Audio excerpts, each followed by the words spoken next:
That's a feeling of discomfort, is feeling stuck, or an emotional overload or overwhelm, or a lack of emotions, numbness, dissociation is also discomfort. Like whatever you feel is discomfort in your lived body experience right now. It doesn't just have to be physical.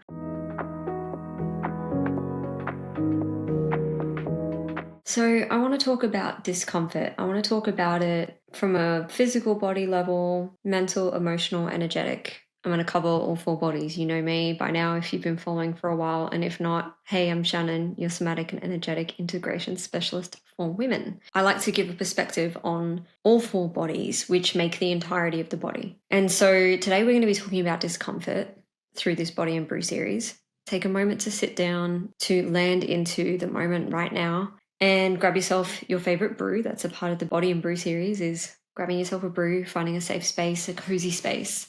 With me, I have a English breakfast tea, and we're going to chat about discomfort from a full body perspective, not just physical discomfort or pain, but also sometimes we can feel mentally challenged and a bit of discomfort, like we're bucking heads with people, or like we're frustrated and we just don't understand a different perspective, or we can't expand our perspective. We're just feeling stuck, for example. That's a feeling of discomfort, is feeling stuck, or an emotional overload or overwhelm, or a lack of emotions, numbness, dissociation is also discomfort. Like whatever you feel is discomfort in your lived body experience right now. It doesn't just have to be physical. We're going to chat about that today. And the reason I want to chat about that is, for me personally, I've just moved home. Things have really been shaken up for me. I'm a Taurus, so the home and a stable foundation is really important for me. And it's not that I buy into that label of it, but I'm just familiar with how my body responds because of it, and how to nurture and support and care for myself during these times of vast change. And for me, moving home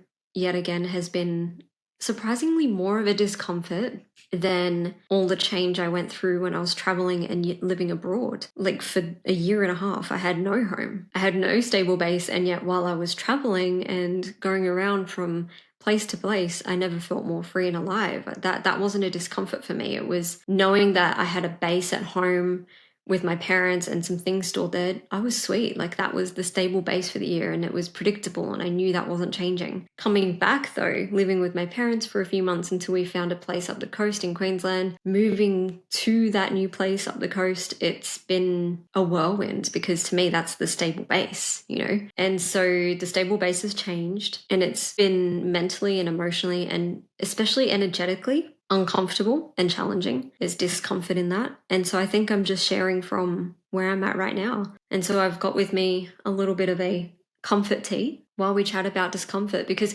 discomfort isn't, I know it can feel like it in the moment, no matter what you're going through, but discomfort isn't like the end. It's not looping, and it's not the verdict, you know? It's not like the diagnosis of your pain or the crux of the situation. It's not that you're stuck forever. Discomfort is a lesson. It's a messenger. There's information to learn from it. And so just like I talked about myself being a Taurus and learning more about how I feel with my stable sense of home, there's a lesson in it every time. And the lessons are similar, but they're different. Like they're evolving for me when it comes to home as a stable base. Even that year abroad was some wonderful changes. Some discomforts, but wonderful changes. And I learned a lot through that as well. But when it comes to discomfort, it's just like reframing the mind that discomfort's not a bad thing. It's not the only feeling you're going to have forever, even though in the moment it feels that way. Whether it be the pain body arcing up and you have chronic pain, and we'll get around to chronic pain actually, but like whether it be mental challenge, emotional hardship, energetically drained, no matter what that discomfort is, it's not infinite and everlasting and never going to change, you know. This too shall pass. There's a reason this too shall pass is a saying. And I think that's a beautiful reminder that we are ever evolving, and that one moment, in that moment, even if it's a moment of discomfort or challenge or hardship, is not forever. And that's where I can loop back around to chronic pain, is like when we get into our mental cycles of believing that we're going to be in pain forever, that does have an impact on how we perceive our pain. I've released the 7-day pain body mini course.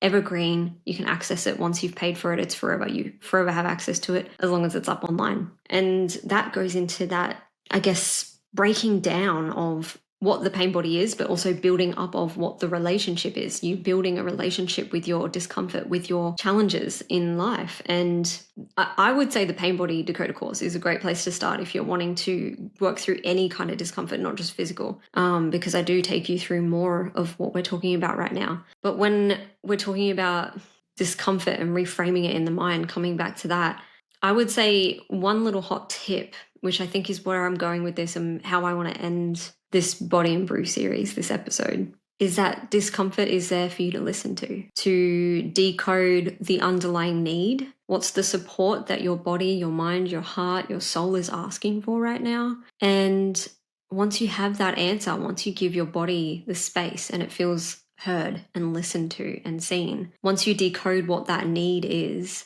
choose the kinder next step towards that need, towards fulfilling that support that you need. And I think that's the hot tip, is like, if you're in a moment of discomfort, reframe the mind.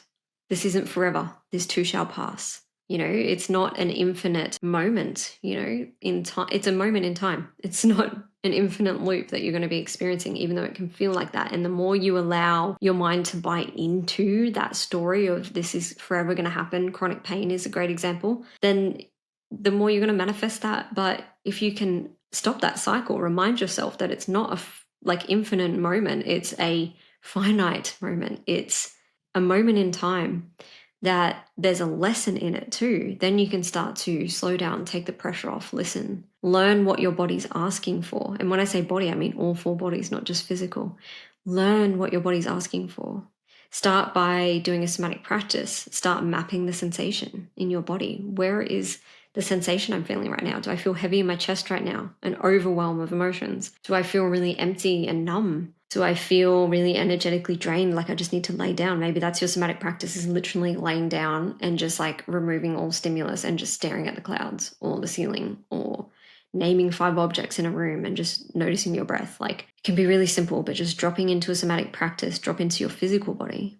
And then from there, label the feeling. Notice where it is on your body. Start mapping it. Where do I feel it? Which kind of goes hand in hand with what I just said. That's a part of it. And then also, when you do that, it kind of invites this permission to feel. Like, it kind of just naturally flows from there. So you kind of like, you drop into your body, notice the room, notice something really simple, object orienting. It's a part of somatic practices. Find the position your body wants to be in. Follow that intuition and that instinct that your body is providing for you, that message. Feel what you need to feel, notice what you need to notice. Start to map and get curious from the mental body in your mind. Where are you noticing it in your body? Give yourself the permission to feel and let go of what wants to let go. Invite that letting go and invite in what you need. Start to decode what the need is. Start to see what the need is. And then from there, you can even flow through a somatic movement at the end there. Just flow with the energy. This is where the energy body comes in. Start to flow with the energy of what's evolving. Embrace the good things that come with that practice as well. And so that would be my hot tip, is to just drive it home and finalize it, is that discomfort is a messenger. It's not a verdict or the be all and end all. It's just a moment in time. This too shall pass. Then you can start to drop into the body, object orient, find a space that feels safe for you. Label what you're feeling, map what you're feeling in your body. Allow yourself to feel. That'll naturally come. Create the space where you feel safe enough to feel, and then energetically move with it. Allow what wants to release, and allow what comes in to come in. And notice the shift in your discomfort. Notice what that discomfort gave you as a message, you know, between the dropping into your body, noticing where it is in your body and mapping it, noticing and witnessing the feelings that come and go throughout the practice, the movements that come and go throughout the practice. Just noticing what that was for you. Like, what was that message for you? What did you learn? What is the need behind that? And then choosing your next kind of step to honor that support, that thing you need.